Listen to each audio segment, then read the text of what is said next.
अगर आपने पहला एपिसोड अभी तक नहीं देखा तो जरूर देखें, क्योंकि वहां से ही ये दास्तां शुरू होती है। एक बच्चे की कहानी जिसने गुलामी और जिल्लत की जंजीरें तोड़कर दुनिया को बदल देने का अहद किया था। तमोजन, वो लड़का जो अपने दुश्मनों की कैद से फरार हुआ। ये फरार सिर्फ एक बचाव नहीं था, ये उसकी जिंदगी का पहला बड़ा सबक था कि ज़हानत और हिम्मत से कोई जंजीर पायदार नहीं रहती। आज़ादी मिलने के बाद किस्मत ने उसे एक और मोड़ दिया। तमोजन की शादी बुर्ते से हुई, जो ना सिर्फ उसकी मोहब्बत थी बल्कि एक ताकतवर कबीले की बेटी भी थी। ये शादी मोहब्बत और सियासत का इम्तिजाज थी, मगर खुशी ज्यादा देर कायम न रह सकी। तायोजत ने अचानक हमला किया और बोर्ते को अगवा कर लिया। ये लम्हा तमोजन के दिल में आग की तरह दहकने लगा। अब ये जंग सिर्फ बका की नहीं थी बल्कि इंतकाम की थी। 1180 की दहाई में उसका बचपन का दोस्त जम्मू का एक ताकतवर सरदार बन चुका था। दोनों ने मिलकर तुर्गाताई के खिलाफ ऐलान जंग किया। मैदान जंग में तलवारों की झंकार, घोड़ों की धाड़ और खून की खुशबू फैली हुई थी। तमोजन ने बहादुरी और हिकमत अमली दिखाई और पहली बार अपने दुश्मनों को शिकस्त दी।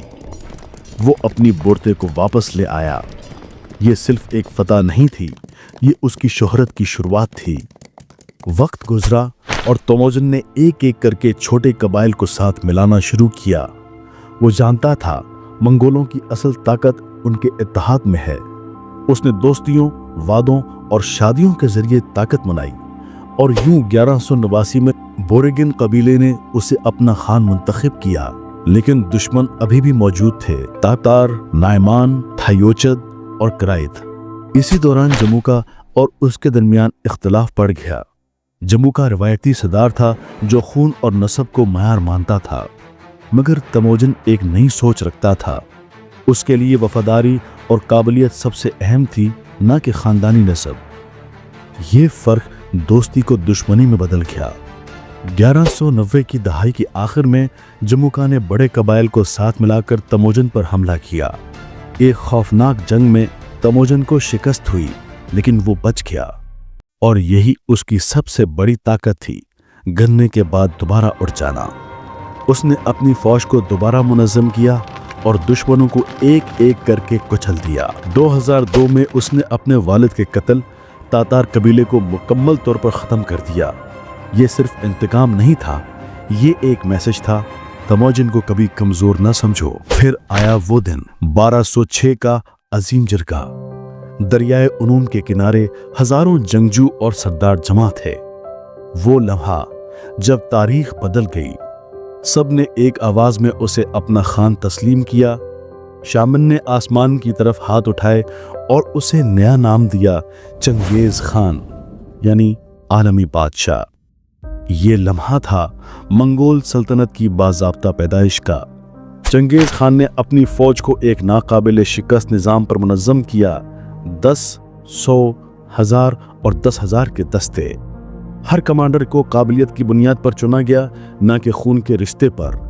ये वो फौज थी जो बहुत जल्द दुनिया की सबसे खतरनाक जंगी मशीन बनने वाली थी। इसने यासा के नाम से कानून बनाया, जिसमें नज़्म ज़ब्त, मजहबी आज़ादी और सख्त इंसाफ शामिल था। ये कवानीन मंगोल कौम के लिए बुनियाद साबित हुए और सल्तनत को एक नए ढांचे पर खड़ा किया। 1207 से 1218 तक चंगेज खान की फतूहात का सिलसिला जारी रहा। ये 13वीं सदी का वो वक्त था जब चंगेज खान ने अपनी नज़रें सिर्फ एक कबीले पर नहीं बल्कि पूरी दुनिया पर गाड़ दी थीं।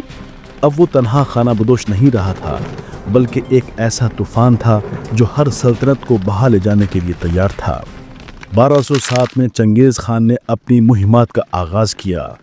मगरबी शिया, यानी ऐसी रियासत जो रेगिस्तान और पहाड़ों के बीच आबाद थी, मंगोल घुड़सवारों के सामने रेत की दीवार साबित हुई। चंगेज ने उनके किले तोड़ डाले, शहरों को जला डाला और हुक्मरान को मजबूर किया कि वो मंगोल सल्तनत की बर्तरी को तस्लीम करें। ये चंगेज खान की पहली बड़ी सल्तनती फतह थी, जिसने मंगोल फौज के हौसले को आसमान पर पहुंचा दिया। 1209 में अगली बारी युगरों की आई। یوغر چونکہ ایک پرانی اور پڑھی لکھی قوم تھی، ان کے پاس اپنا تحریری نظام اور کلچر تھا، مگر چنگیز نے ان کے خلاف خونریز لڑائی نہیں کی۔ اس بار اس نے سفارت اور چالاکی کا سہارا لیا۔ یوگر خان نے بغیر جنگ کے منگولوں کے آگے گھٹنے ٹیک دیے اور اپنی بیٹی کی شادی بھی چنگیز کے خاندان نے کر دی۔ یوں چنگیز نے پہلی بار تلوار کے بجائے سیاست سے فتوحات سمیٹی۔ 1211 میں چنگیز خان نے چین کی سب سے طاقتور سلطنت جن پر حملہ کیا۔ یہ سلطنت دنیا کی امیر ترین بادشاہتوں میں شمار ہوتی تھی، بڑے بڑے شہر، مضبوط قلعے اور لاکھوں کی فوج، مگر منگول گھڑ سواروں نے وہ کر دکھایا جو ناقابل یقین تھا۔ کھلے میدانوں میں جن کی فوج تباہ کر دی گئی۔ چنگیز نے ان کے بڑے شہروں کو محاصرے میں لیا، لاکھوں لوگوں کو قتل کیا اور شہر کھنڈر بنا دیے۔ یہ وہ وقت تھا جب چنگیز کی دہشت مشرقی ایشیا کے کونے کونے میں پھیل گئی۔ 1218 میں چنگیز خان نے اپنی توجہ قراخطائی سلطنت کی طرف موڑ دی۔ یہ وسطی ایشیا میں ایک بڑی طاقت تھی، لیکن اندرونی بغاوتوں اور کمزور قیادت نے انہیں کمزور کر دیا تھا۔ منگول فوج نے قراخطائی کو تہس نہس کر کے ان کی سرزمین اپنے قبضے میں لے لی۔ اس فتح نے چنگیز کو سیدھا خوارزم شاہیوں کے دروازے تک پہنچا دیا۔ غلامی کی زنجیروں سے نکلنے والا یہ نوجوان اب ایک ایسا حکمران بن چکا تھا جس کا سایہ ایشیا بھر میں پھیل رہا تھا۔ لیکن یہ تو صرف آغاز تھا، کیونکہ اگلے ایپیسوڈ میں ہم دیکھیں گے کہ کس طرح چنگیز خان نے اسلامی دنیا کی ایک عظیم طاقت خوارزم سلطنت کے ساتھ ٹکر لی، ایک ایسی ٹکر جس نے تاریخ کا دھارا ہمیشہ کے لیے بدل دیا۔